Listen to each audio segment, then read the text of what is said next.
All right, so welcome to episode 6 of the Inside Blitz podcast as we wrap up week 7 in the CFSL and begin looking forward to week 8, which is coming up starting tomorrow night. We've got a big show planned for you, so we're going to go over the power rankings real quick, kind of give you a rundown of where everybody stands. We're going to go over the players of the week for week 7, and then we're going to get into the playoff scenarios. We've got 2 weeks left in the regular season. We'll get into the playoff scenarios. Who still has a chance? And who could still wind up on the outside looking in? That's going to be interesting.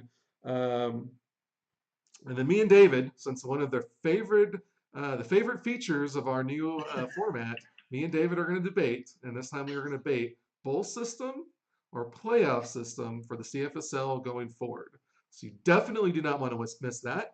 And then, as I have been teasing on Discord for a couple of days, the votes are in. We have 4 new owners joining us for season 2. We will officially announce them tomorrow night at halftime of the Iowa and Auburn game, but we are going to tease them after we talk about after we have our debate. So later on in the show, we are going to tease some teams that are joining us. So you want to stick around for that. And then at the end of the show, so you got to stick around all the way to the end. At the end of the show, we are going to tease a major change coming up for season 2. It's completely gonna change everything that you know about what we're doing. So be sure to stick around for that. Go ahead and kick things off. We want to get into our power rankings. For me, I know David missed it. I know he's looked over the box scores and scores and whatnot, but for me, best week of action we've had all season last week. A lot of fun. I really enjoyed the games. So some things have changed a little bit on the playoff scenario, not a whole lot. Florida State and Notre Dame are our top 2 teams. I would probably still keep Florida State 1 and Notre Dame 2. And then we've got Hawaii and Boise State. Probably Hawaii 3, Boise State 4. Not a whole lot has changed. I think most people agree that those are our top 4 teams right now. The next part gets tricky, as we've got Ohio State, Auburn, and Tennessee all tied at 3 and 4. Tennessee on a 3-game winning streak. Ohio State's really kind of struggled. They've lost 4 of their last 6 games. And Auburn's kind of been back and forth. We don't really know what to make of them. So those 3 teams are all next, and they're all still in the playoff fight. So it's going to be interesting. And then we got Iowa at the bottom. A team that somebody on this podcast picked just a few weeks ago to be the number 2 team in the nation, and they are now number 8. So that person really looks foolish. So in your TCU gear. In your TCU gear. What? In your TCU gear, no less. So, you're saying I look foolish because I'm in my TCU gear, or because I picked Iowa? No. It's just you look. You're really looking to fight, and you're wearing the TCU gear. Yeah, that Red's Apple Ale's gotten to you. You're already poking the bear, and we're still early on in this one. This is going to be interesting. Let's see what else we got going on in chat. So players of the week, and this one, I don't know if this is really a surprise for anybody. The results weren't really a surprise to me, but for those of you out there, maybe, we'll see.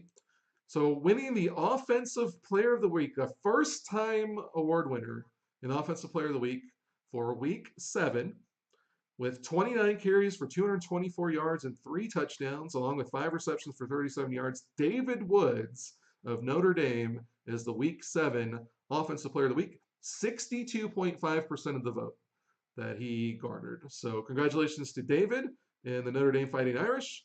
On the Defensive Player of the Week, coming in with 5 tackles, a tackle for a loss, 2 interceptions, and a pass defense, Antoine Curry, also a first-time winner of Player of the Week. This is the 2nd straight week that Notre Dame has swept the Offensive and Defensive Player of the Week, and the 3rd straight week that Notre Dame has won a Defensive Player of the Week.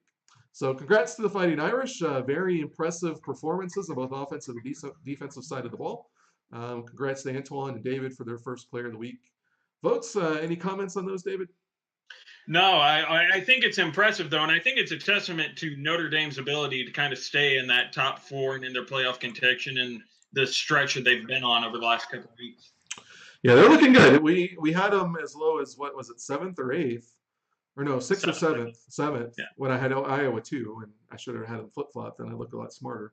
Um, but we had them as low as seventh, and now they're clearly number two, and they can definitely make a case for number one. So definitely has been an impressive turnaround for Notre Dame, and interesting to see how things continue to play out. So now we got to get into the playoff scenarios. And these are interesting because outside of Iowa, everybody is still in this thing. So we'll go from, I guess we'll start at the bottom.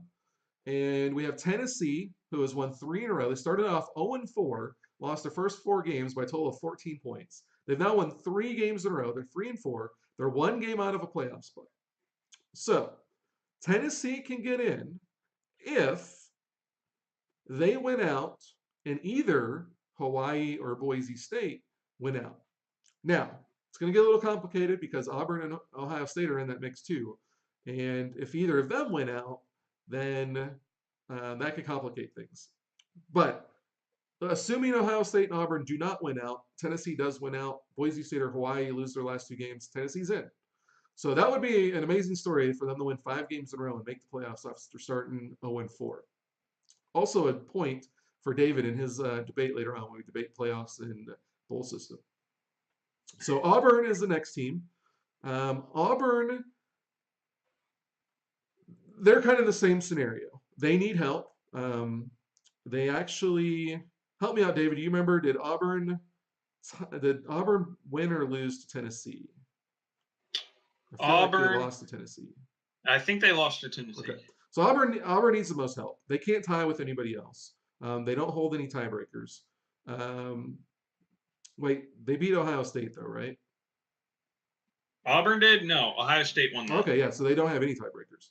So Auburn would need to win out, and then Boise or Hawaii would need to lose out, and Auburn can still get in, but they just cannot tie with Ohio State or Tennessee, Boise or Hawaii, because they do not have tiebreakers over any of them.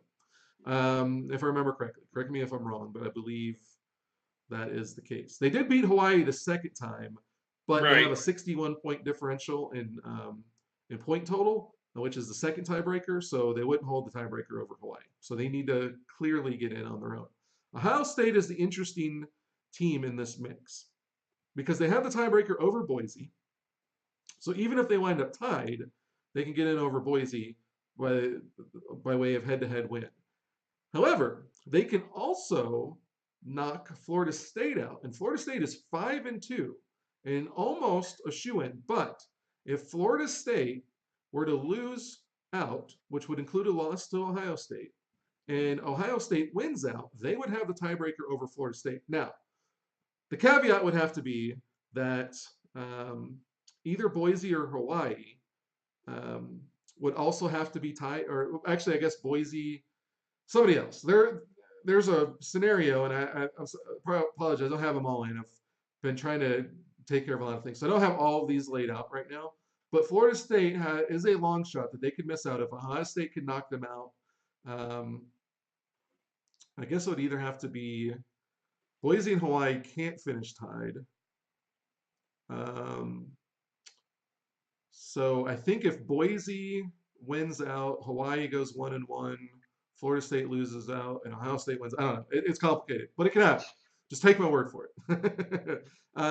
The interesting part of this, and this is my biggest argument against a playoff scenario, is that Boise State or Hawaii is actually, I don't know what the specific odds are. I'm pretty good at numbers, but trying to calculate that kind of stuff is a little outside my realm. I would say there is a high probability that either Hawaii or Boise State miss the playoffs. And the reason I say that is they both have tough schedules. As Hawaii faces Notre Dame and then Boise, Boise faces Tennessee and then Hawaii. So both of those, either one of those teams could lose this week, and then one of them is going to lose the following week. So it is possible, and a decent probability that either Boise or Hawaii do not make the playoffs. And the part about that I don't like is for most of the season we thought they were one of the top two teams. However, if Tennessee wins out and they win 5 in a row and they want to knock one of them out, I mean, how is it to say that Tennessee is not the better team? that's part of it. You know, it all plays in. It's the full season, and a lot of things can happen. So that's going to be interesting. David, any thoughts on those scenarios? Anything I missed? think all the scenarios that we've kind of really laid out, they all just hinder on this week, right? The outcome of Ohio State and Florida State goes a long way towards sorting all this out. It really and truly does, I think.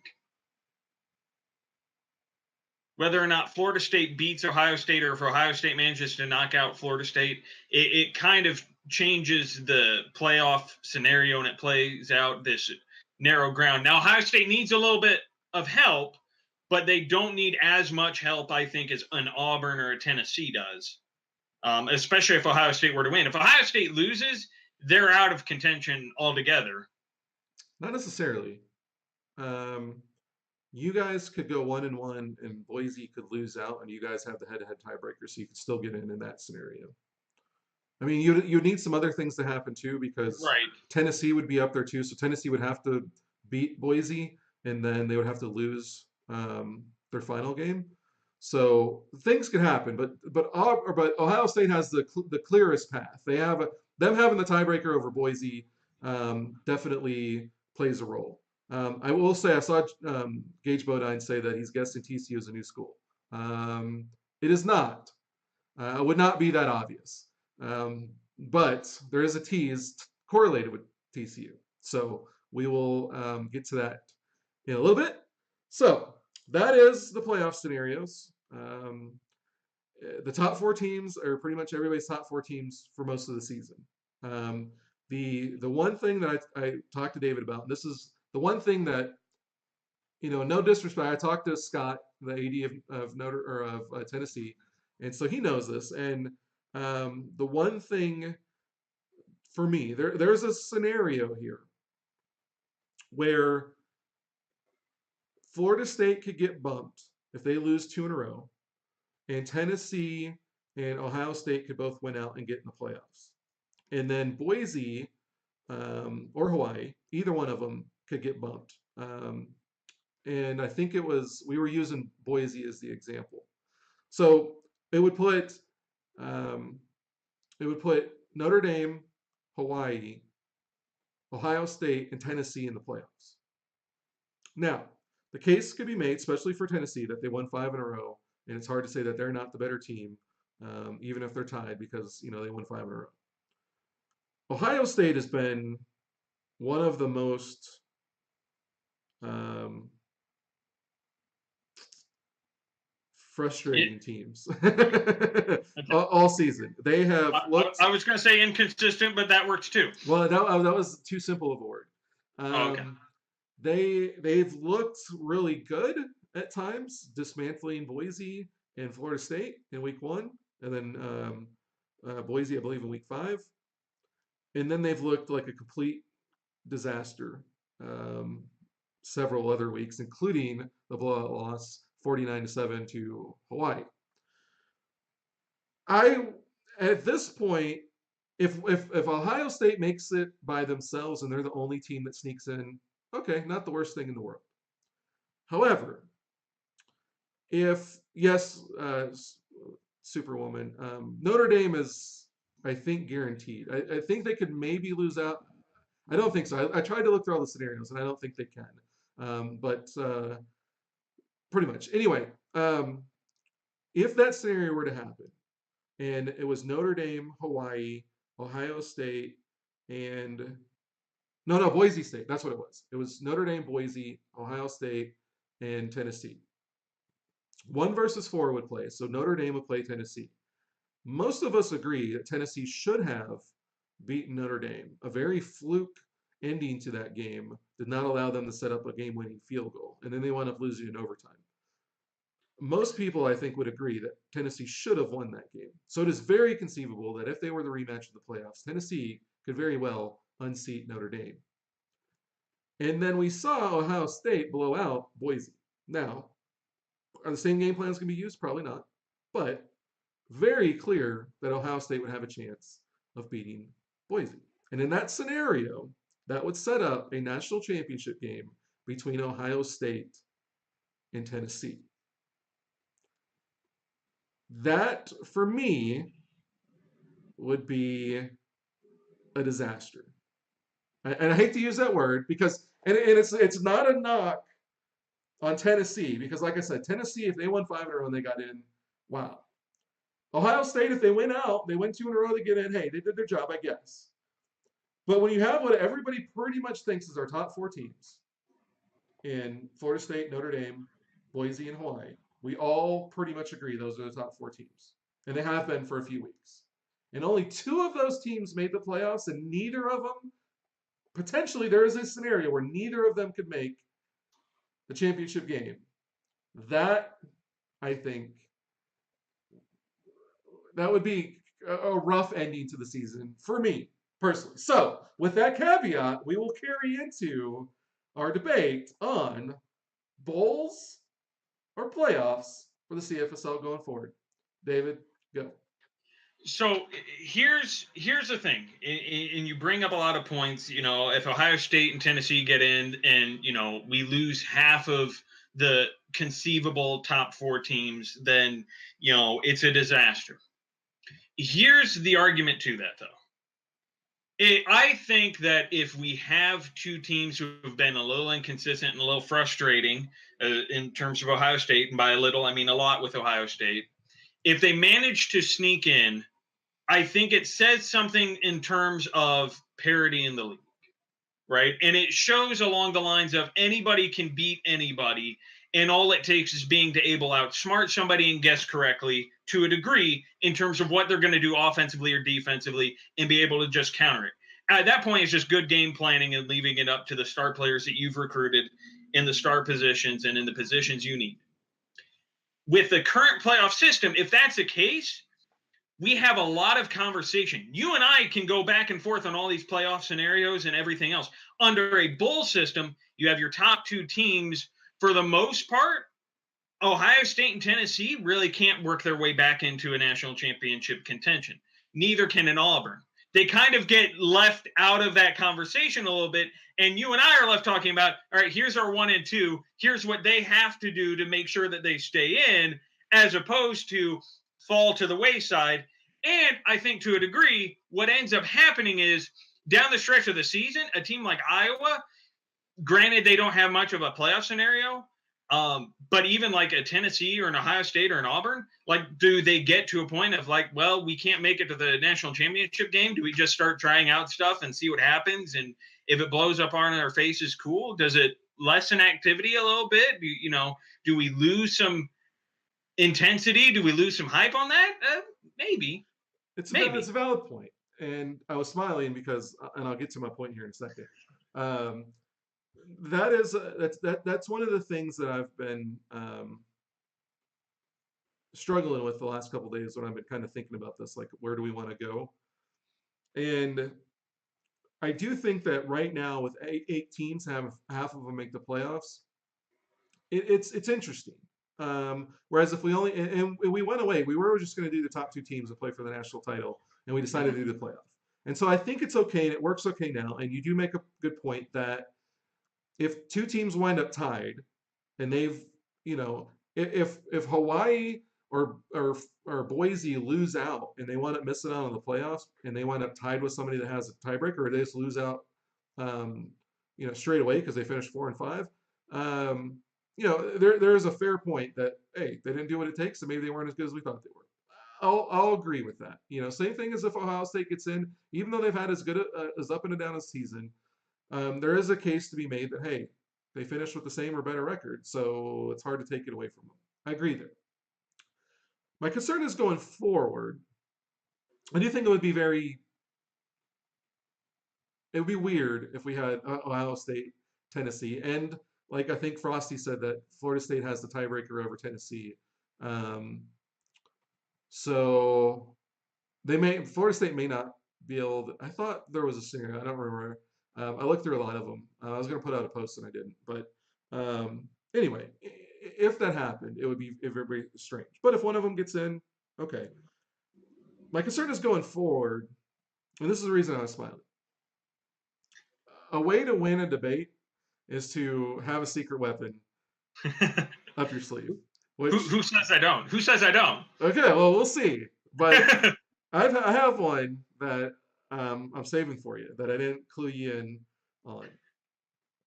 So Gage Bodine says the games at the end of the season have impact on recruiting. They do, and we're going to start doing recruiting starting next week with week 9. We're going to try to get new guys in for week 9 and for the playoffs.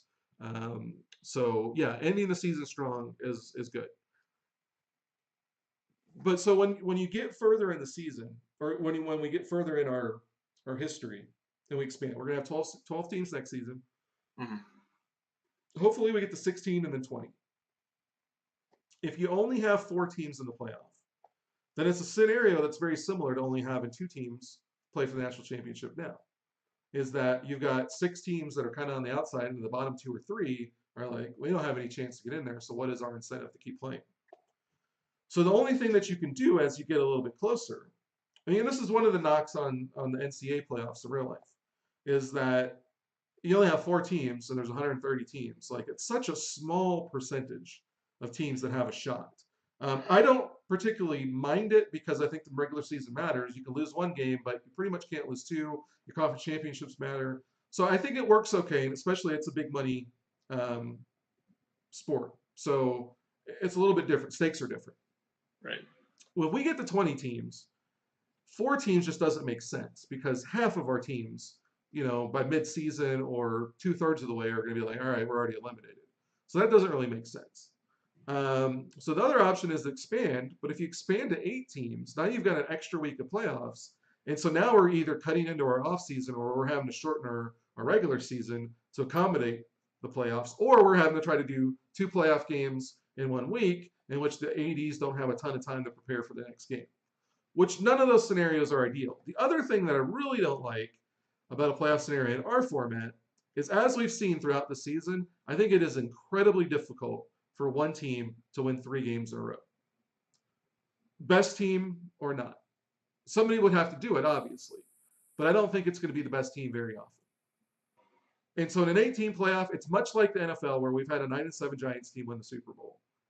I think that would for sure be a travesty, is if we have a team that finishes 9-3 and we have it, or let's say 9-2, and then a team that finishes 7-4 or 6-5 even, and they make the playoff and they wind up knocking people off, and a 6-5 team wins the championship, and a 9-2 team, gets a bad sim or something, and they don't even make the champ. Like, I don't know. That scenario drives me crazy. I hate the Giants.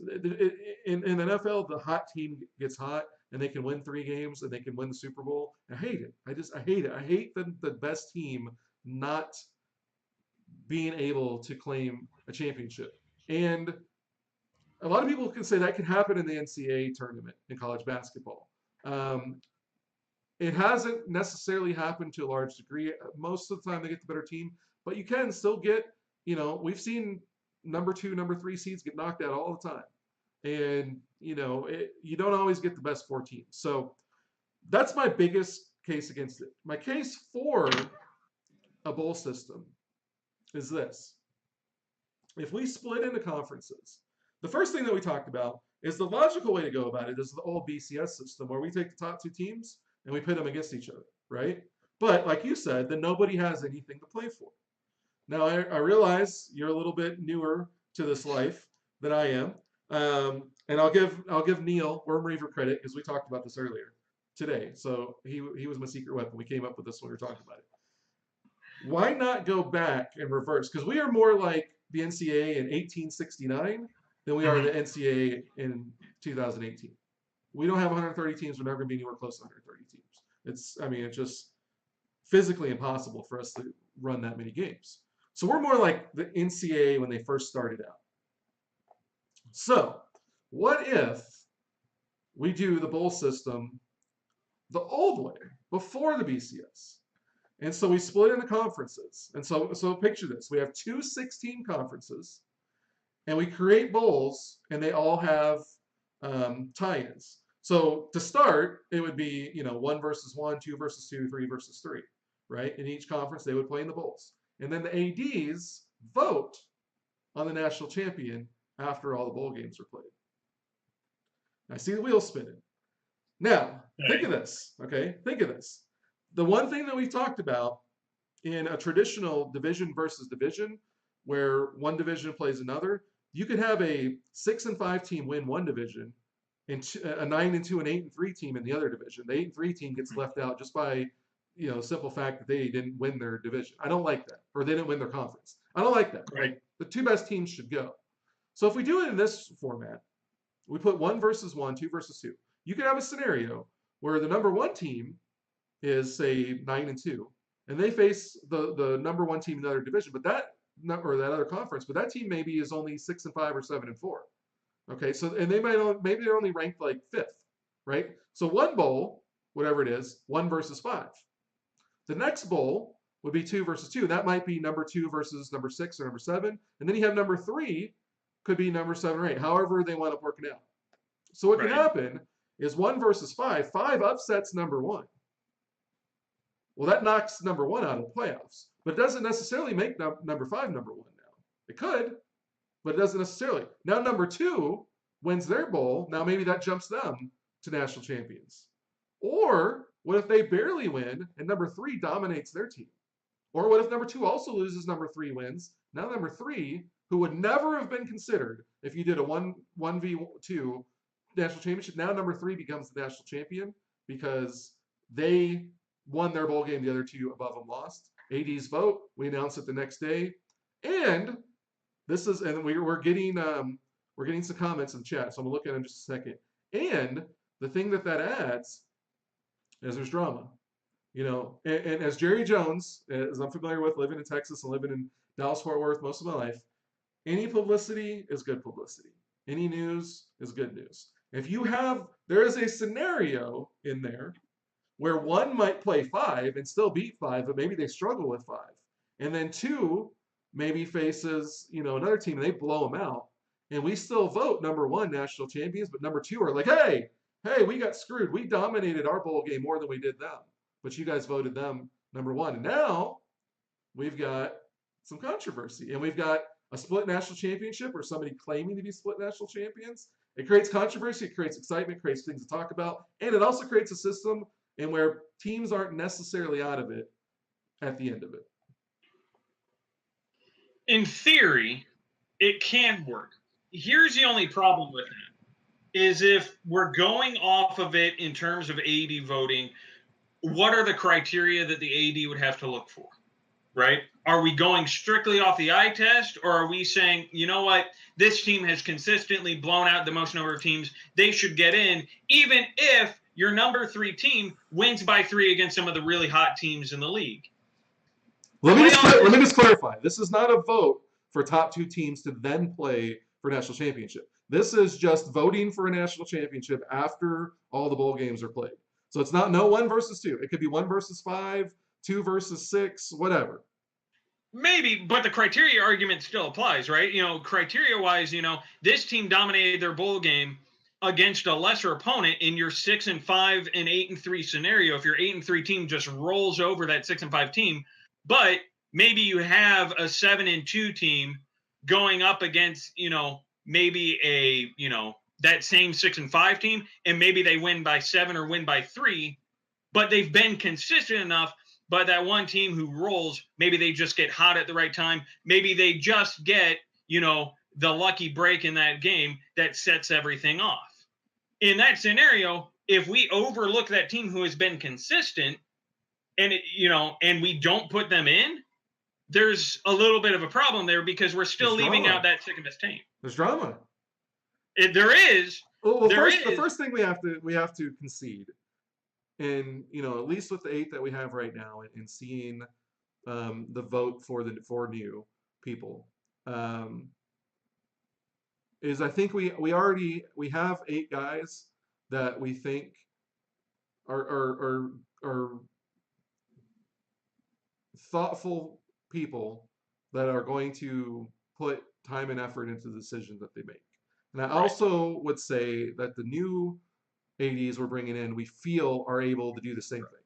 So the start is the ADs are going to consider all of the scenarios. But it could be, I mean, it's not going to happen every season. You know, some seasons we're going to have a clear number one. We all vote for them, and they're the national champion. Everybody knows they're national champion. And really, even with one, you know, with two conferences like next season, it might not be a big deal because, you know, like I said, if the number one in the opposite conference is 5, then that means number 2 is 6 or 7. You know, it's not going to change a whole lot in theory. What it does open up to is we do have we create a bowl system where they starts to be prestige surrounded by the bowls based on the games that have been played in it before. And then as we expand and we add more conferences, now we shift the bowl affiliation, so we get a situation where one could play 5 and two could play 3, like what we saw in real college football before the BCS. And then, you know, one barely beats 5, but 2 dominates 3, and then who do we vote for? And what if the vote comes down exactly split down the middle and we have a split national champion? You know, I know a lot of people don't like that, and I know that's why they got to the BCS and the playoff. But for our situation, it's not costing us millions of dollars either way.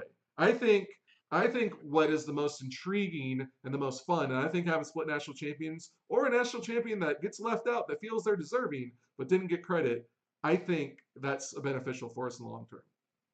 Maybe. I think the only problem with that is that as an audience, I think people get left unsatisfied because we're like, we still don't really know who the real national champion is. I think we get left with that unsatisfaction. The thing of it is, as we expand, we're adding 4 teams. Now a 4-team playoff, that only consists of 1/3 of the league, right? Now, we talk about playoff scenarios, those teams that we're concerned about who are, well, they don't have anything to play for. Well, we can argue into the idea of those teams that are in the bottom tier can play for spoilers, right? They get the opportunity to spoil a team's hopes of making the playoffs. Now, we can make the argument that maybe it's the same in the bowl system, but if we're going through this process of tie-ins, maybe not. Maybe it doesn't work that way as we think it would. But think about it. See, I was talking to Woodsmall about this earlier. He's a Big Ten guy. Being an Iowa fan, obviously, and you're an Ohio State guy. The Right. one thing that you probably grew up with, and even though we had the BCS, is the Rose Bowl was tantamount to anything else, and if you weren't getting into the national championship game. The Rose Right. Bowl was such a big deal for both the Pac-10, Pac-12 now, and the Big Ten.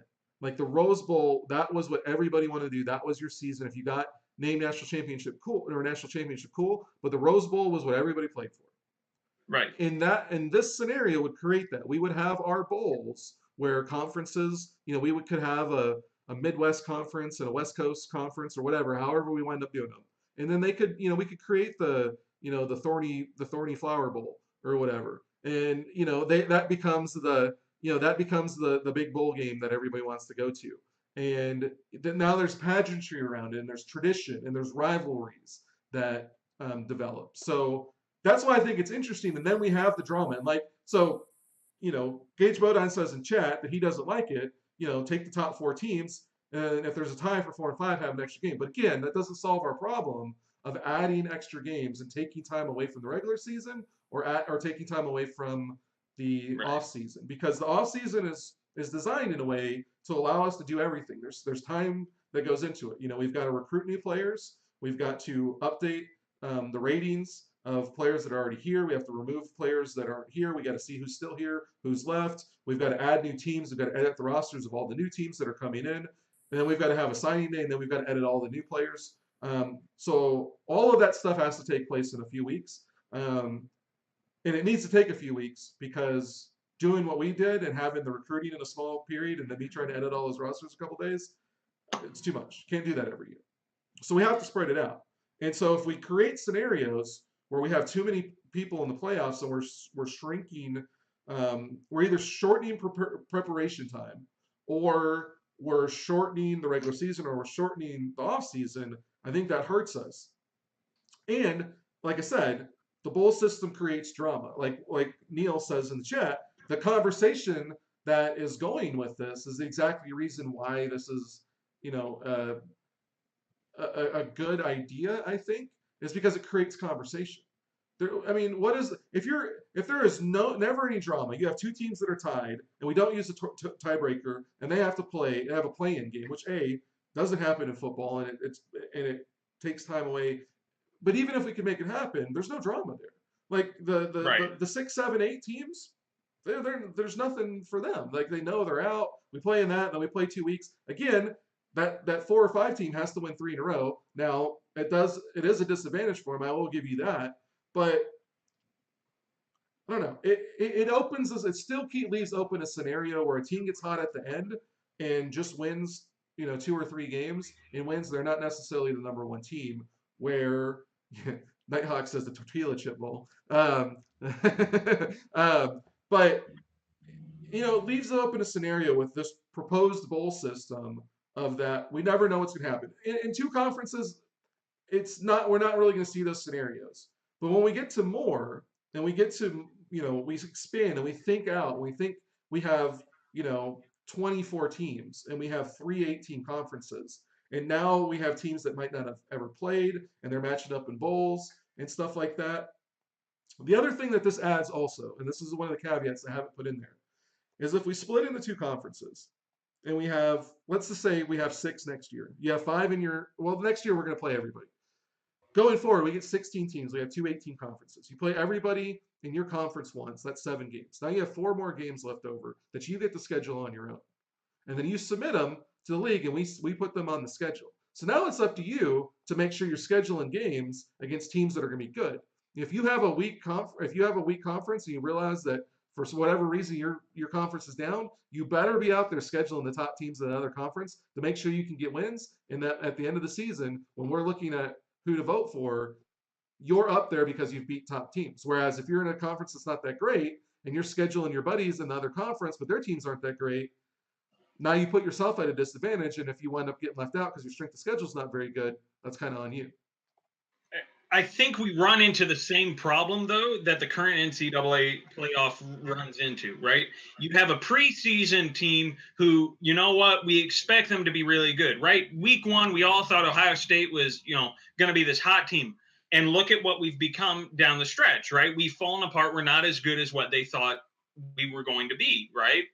And so if you schedule that and you say, all right, here's these 4 teams, we expect them to be really good, and they fall apart down the stretch, that hurts you scheduling wise, and it hurts your chances in the bowl system.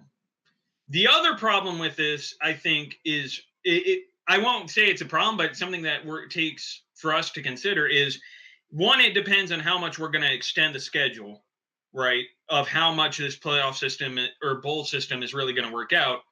And 2, if we add 20 teams and we get to that point where we're at a 20-team league, how much change do we have to go into conferences? How much stock do we have to put into rivalries that have been formed, rivalries that might be considered traditional rivalries?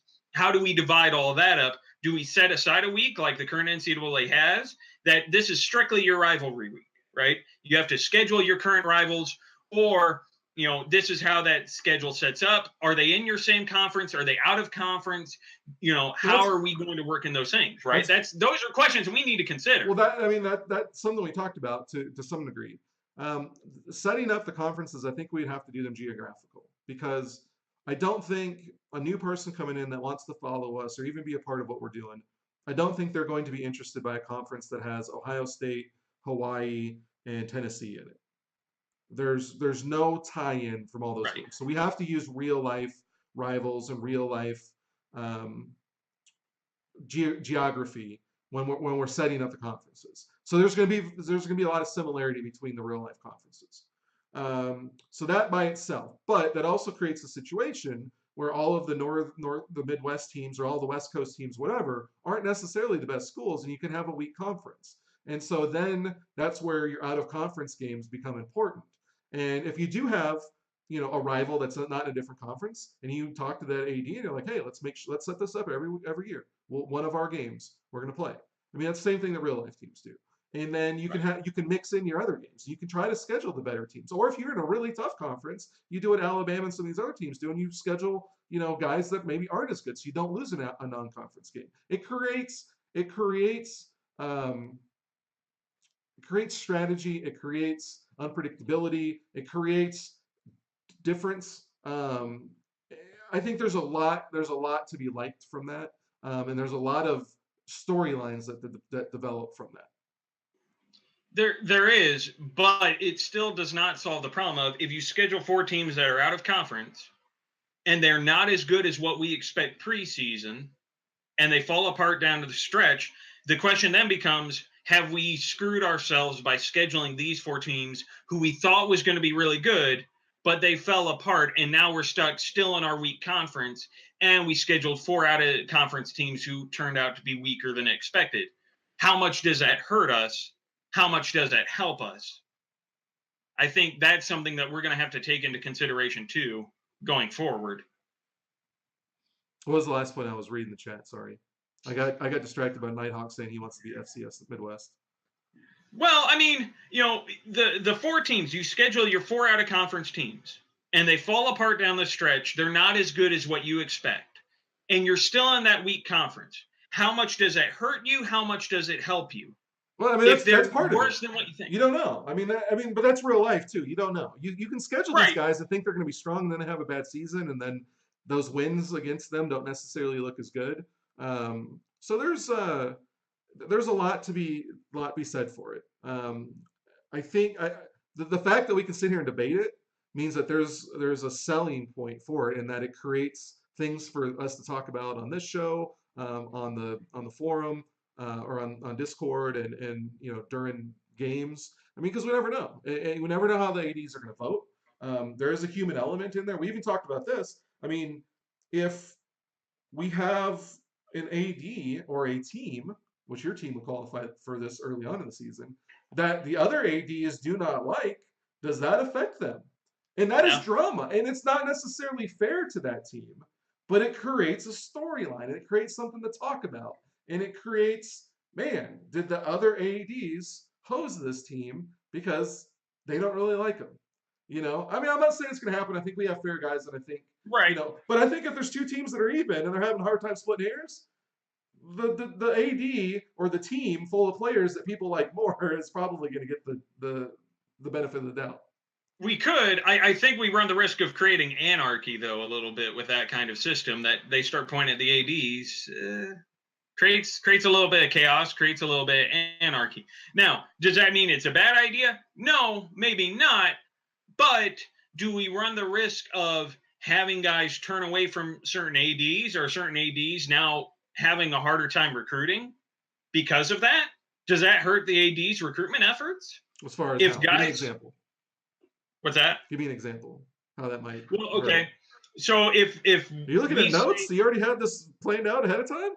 Okay, well, I mean, Hey, maybe. high five! No, high five! High five! 'Cause you're upping your debate game. I like it. So say, okay, we know that Ohio State's running back Aries Lewis has been very outspoken, and if we decide that because of how outspoken and how he's rubbed guys the wrong way, and we say that most of the ads have turned away from him and turned away from Ohio State for part of that reason, does that hurt them? Does that say, you know what, we can't be that outspoken, it's going to hurt these ads are going to look at us in this light, we have to kind of climb up? Does that take away from some of the hype and the argument that we see in league activity? Does that take away some of the trash talking that I know you have loved and enjoyed seeing? I do. Well, and I think it depends on how you go about it, right? Like Right. if you're boasting about yourself and you're showing a lot of team pride and you're being respectful in how you're doing, like, oh yeah, we're gonna beat you guys, we can't wait to play you, we're gonna beat you, and go Ohio State, and look at all these memes that we're posting. I don't have a problem with that. If you're going in there like, oh dude, you and your team are trash and you guys suck and blah blah blah. I don't know if that's gonna help you. So I think it's all about how you do it. People will make the claim, and Neil, I know, will be one of the guys that will remember these type of things. He'll probably have more examples than I do. But if I remember right, Miami was not one of those teams that people really liked back in the day, but they had a hard time not voting for him.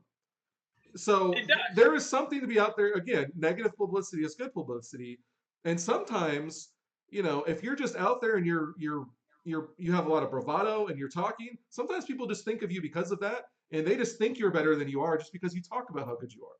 So there's double-sided sword to that, and I love that the chat is going crazy. So I'm trying to keep up with it while you're talking. So I'm having a hard time doing two things at once. So feel free to respond to that, and I'm gonna try to catch up to where we are. Well, but that risk of we don't like your team because of how outspoken you've been, whether or not it's, respectful or not, we can argue whether or not Ohio State was respectful in their trash talking early on in the season or not. That's a different story altogether. But the risk then becomes too, how involved do we want ADs in the trash talking? Does that hurt their team? We've talked about this. I don't personally like ADs talking smack. Although I will say Neil gets involved with it a little bit. He's very crafty in the way he does it. Right. So I think there can be a place for it. I don't like ADs trashing other players or other ADs. I don't mind if they, poke and prod somebody else, especially somebody that's running, their mouth. But if they're instigating it and talking badly about other teams, I think that's a poor look. So I don't like it in that regard, but I think there are ways that it can be done. And I do want to touch on something. So people are asking about the proposed vote if we're going to go to a poll system. So first, for you, those of you that don't remember or aren't familiar with it, there were two polls in college football. There was the Associated Press, and then there was the coaches poll. And the coaches poll was basically what the AD poll would be. It was all of the coaches voted for the teams. Now the difference, well, maybe the similarity is in there. A lot of guys were voting for teams they had never seen. There's 100 and some teams, and they're just voting for whoever they think the Associated Press has. They vote for teams in their own school, their own conference, whatever. Hopefully the ADs here are a little bit more involved. And so they're watching more games and they're a little bit more in tune with what's going on. But it's basically the same thing as the coaches poll in real life. There is precedent for that. The way the vote would handle is it would be submitted privately, and every team would vote, but they could not vote for their own team. So that eliminates the bias of putting your team first. So you remove your team, they submit them to me, I'll put them in a spreadsheet. It's a number system, right? Number one gets X amount of points. Number two, whatever, it goes down. Put them in a spreadsheet. Right. It'll calculate them all. It will rank them, and then we put the poll out with how many points every team got, so it's transparent in that regard. And then you know where you are. And I don't know. The fact that we can debate it and we can argue it, I think is what makes it great. I think the playoff system, if we're like, oh, hey, there's playoffs, like, okay, let's take the top four teams. All right, well, how do we decide the other teams? Well, we can do tiebreakers, and we can have a play-in game. All right, well, that's settled. Next topic. Maybe. I don't know. I think it'd be a lot of fun. But we spent a fair amount of time on playoff scenarios, and we might have been able to spend more time had I been here last week to be able to be a part of the games, watch the games, and do more than just look at stats and be able to have a true eye test and say, okay, here's what I think, here's what I've seen and things along those lines. I think it would have a little bit added to that discussion. We can't have that conversation again next week because once again, I'm not here, I'm out of town next week too. So I think there's a way we can make the playoffs just as interesting as a bowl system. And I think it starts with the conversations that we have in the playoff scenarios that are out there. Now, as we expand, to 16 and 20 teams, and now, the playoffs are only, 25% to 1/5 of what the league is, does that take away from it? Sure, it does. But I think it also adds a level of, we're asking you to be more consistent than what we've seen so far this year. And so far, out of all the teams, I think Tennessee's been the most consistent this season. It's true. That's a good point. But Neil makes a good point in the chat, is that with the poll system, there is an element of the ADs politicking for the team. We saw this with Bob Stoops a lot in the BCS era. Right. He was in the media very often, early and often, politicking for his team. Saban even did it a little bit, trying to sell the voters on why their team deserved to be in there. Now that was for a championship game.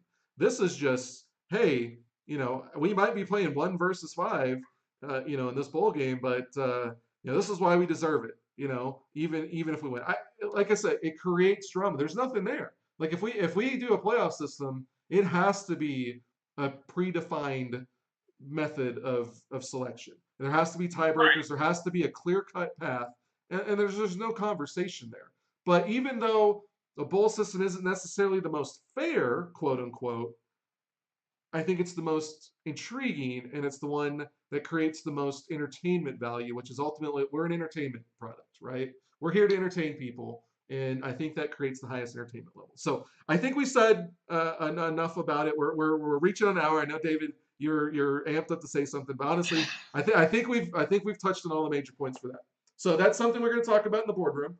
Um, so you guys know we're going to talk about it. I'm highly in favor of it. The more I think about it, I just think I see a lot of positive for the league from it. Um, so now getting to the next part. Okay, as you see, I'm wearing TCU, and as Gage Bodine incorrectly alluded to, that TCU obviously must be one of the teams. They are not. I am not going to spoil our reveal tomorrow night. So again, tomorrow night at halftime of the Iowa and Auburn game, we are going to announce the 4 new teams and their ADs. So the reason why TCU um, is important in this conversation is TCU has a loose affiliation with one of the teams that will be added.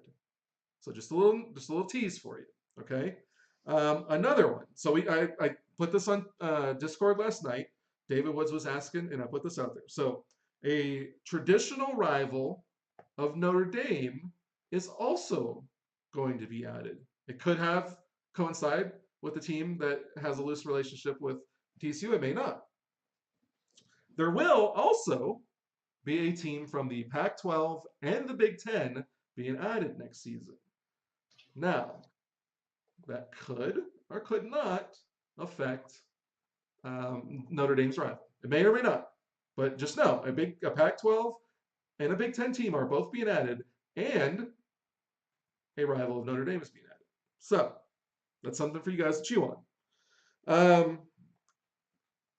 2 teams that are currently rivals are going to be added. So 2 new teams will be added that are currently rivals in real life. And one of those 2 teams is also a current rival with one of our teams existing in the league. So I know there's some people out there that knew some of the teams, and they initially were like, "Oh, I know who it is." Maybe not. One of those teams is also a rival of an existing team. Last clue, and then you got to wait till tomorrow night. The last clue: there are 2 offensive players and 2 defensive players that are both underclassmen, meaning they're juniors or less, that are going to be ADs, and they will be transferring to their new school next year. So 4 teams, 2 offensive players and 2 defensive players, will be leaving their current teams and transferring their players to their new schools next season. So just a little bit of info for you, a little bit of teasing for you. We see a lot of different people have speculated. I will say that most of the things that have been speculated are inaccurate, which is the fun part of this. So you guys get to let that twist around in your head, and you guys can make who you think is right. I will tell you right now, you're probably going to be wrong most of the time, but that's much like the bowl system. That's the entertainment value in it. So again, tune in tomorrow. Iowa and Auburn, halftime of the 7 o'clock game. We will announce the 4 new teams and their ADs. So stay tuned for that. It's going to be a lot of fun. Now, last thing on the agenda for tonight, and I've teased this a few times throughout the last couple of weeks. There is a major, like huge. I can't. My arms don't even fit. Like David knows, all the ADs know what it is. It's a huge change to what we are doing come next season. I'm not ready to officially roll it out completely because I'm not completely finished with putting all the pieces of it together. But I will have it done before we start recruiting new players. New players we're going to start in week 9. So next week we're going to start bringing in new players. You should see an influx of a lot of new players. It's going to be hopefully very similar to the way the beginning of this season was, with a lot of new players being added and creating player profiles. For those of you that started with us, it was crazy, it was hectic, but it was a lot of fun. Obviously, recruiting is going to be a little bit more expanded this year, so you're going to have a couple weeks to do it, not just a few days. So hopefully that'll be easier on the ADs. and easier on the players, although the players, I think, liked the attention that they got in a short amount of time. But with that said, we are completely changing the player model going forward. Everything that you know about how your player was created will change. We are changing walk ons. We are changing 3 stars, 4 stars, 5 stars. We're changing how you create them. We're changing how you improve them. Uh, I'm trying. I'm trying to think of how I can leave you. David just doing the. I am going to tell you that I have talked to several players and we've discussed this with every AD, and I have not heard one person that does not love the new system over our current system. I will say that. You will have way more control over what your player looks like, and your players will be far more different than they are now. There's going to be a much bigger difference between a 5 star and a 4 star and a 5 star and a 3 star. Way bigger difference. The stars are really going to stand out, and we're not going to have, we're not going to have the difference of an 83 5 star and a 92 5 star anymore. That's the one thing that'll tell you that's going away also. So, season two, playoffs or bowls, either way, season two is going to completely change. And every person that I've talked to and got feedback on this loves the new system. David, without saying anything specific to this new system, you give us your take on, as ambiguous as you can, how much of a change it will be. I think it's going to be good because I think it takes away some of the issues that we've seen from guys and some of the complaints that they've had in terms of, well, we're paying for this and we don't feel like we're getting that. I feel like that now under the new system, you are going to get what you pay for. And I think that is the big key thing that you and I talked about when we were putting the system together is that, we want you guys to get what you pay for. And I feel that with this, you definitely get what you're paying for. And Oh, maybe even a little extra.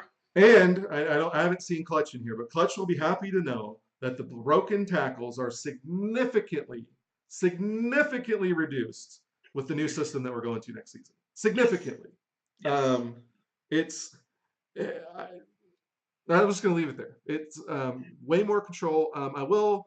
This is a question that comes up a lot, and I think Gage Bodine asked it. Yes. So just for you guys to refresh, if you're not sure, once you are a senior, your guy graduates, and then you create a new player in the system. And you go through recruiting all over again. Typically, when your player graduates, you have to create a player at a new position because we don't want to see the same guys as quarterbacks or running backs every season. Now, we're also changing how you go about becoming a quarterback or running back going forward, since those are the most in-demand teams or in-demand positions. So that may change. The way we are changing things, so things will be a little bit different going forward. But typically, once you graduate, you create a different position so that we can have variance and people can get to play different positions and stuff like that. We'll see how next season changes when I change it. The one caveat is, though, if you signed up as a senior this year and only got to play one season, you can re-enroll next season as a freshman at the same position. So Gage Bodine, you're a wide receiver. If you want to be a wide receiver again with your next player build and go through 4 full seasons as a wide receiver, you can do that. Only because you're a senior this year. But typically, if you've had at least 2 seasons and you graduate or whatever, you'll create a new player or a new position for your new player. So I think it's going to be, I think it's going to give us a lot of flexibility and seeing different player builds and different player names, and it's going to be a lot of fun. Wes Velo posted something else. So I want to read it real quick. David, give me your thoughts on that. On Wes Velo's point, I was all geared up to respond to his point there that you just mentioned about reading through. I will say why that would not work, West Velo, is that the concern that we have would be teams getting too stocked up on major star players and then just becoming so overly dominant. It's it. Well, it is. It's interesting though, because what he's Yeah. saying is like, say, let's say 7 5 stars are equal to 4 4 stars, 4 5 stars and 4 3 stars. So you Right. could have 7 5 stars on your team with a bunch of walk-ons, or you could have 12-star players at variant. That's actually a really interesting idea. Um, we'd have to look at the point system and see how to make it work. But I mean, it could give guys flexibility. If they want 7, I mean, because I don't know, and that's maybe something that we can test. I don't know that 7 5 stars is going to be an advantage if you have, walk-ons everywhere else. But it is interesting and it gives flexibility. What we were talking about doing is is upping the 5 star level from 4 to 5 and giving everybody 5 5 stars and up to 5 4 stars. And then, obviously everybody's gonna try to get 5 4 stars and 5 5 stars, but you might not have enough people sign up to do that. And so if you don't fill your 5 5 stars early, you might get the short end of the stick. Um, Right.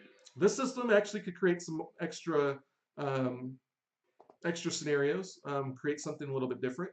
So I think it's a great idea. Definitely something we will look at in the boardroom. Thanks for sharing that, Wes. And that's the thing. If you guys have ideas, don't feel free to share them.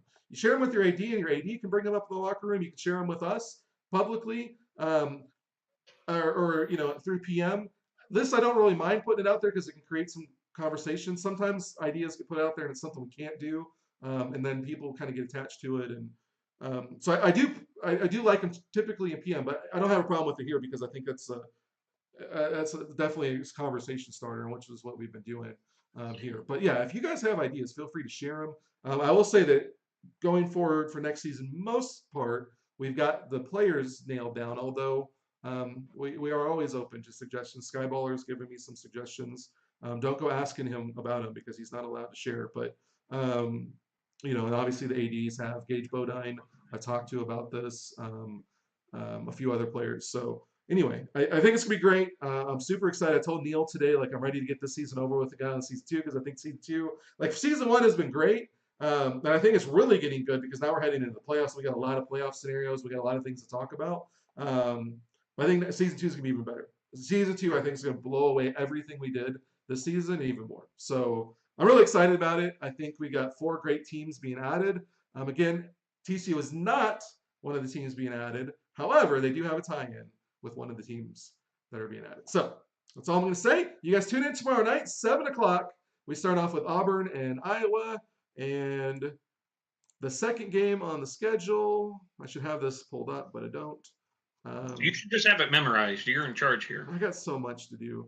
So Iowa and Auburn at 7, and then we will announce the new teams and new ADs at halftime, and then it will be followed up by Notre Dame and Hawaii, a rematch of the thrilling Week 1 game where Hawaii fell behind by 17. They got a kick return by Scott Williams, the backup running back, that got them on the board for their first score, and then it was a back and forth game the rest of that game, which Notre Dame crept out at the end. Elliott Tubbeguts threw 3 interceptions in that game, if you guys will remember. So that is going to be a fantastic game. Auburn playing Iowa, a rematch of Week 1 also. Auburn won that on basically swung the game on the pick 6 by Tyree Fine, the walk-on cornerback. And Blake Moon started his legend as a fourth quarter comeback guy by leading 2 scoring drives in the fourth quarter, and they wound up winning that game. So that looks to be a thrilling game as Auburn tries to keep their playoff hopes alive, and then Notre Dame and Hawaii rematch of Week 1. Can't wait for it. I think it's going to be a great week of action. We appreciate everybody that's been in the chat. We had a tremendous day in the chat. Lots of great ideas, a lot of great discussion. I thought it was great. I love all the interaction. I really appreciate you guys. It's making a lot of fun. The more active you guys are and the more in tune you guys are, the more fun it is for us. So we're glad you guys are enjoying it and looking more forward to everything going forward. So again, congrats to our week 7 players of the week, Antoine Curry and David Woods. For David, Mike, we'll see you tomorrow night.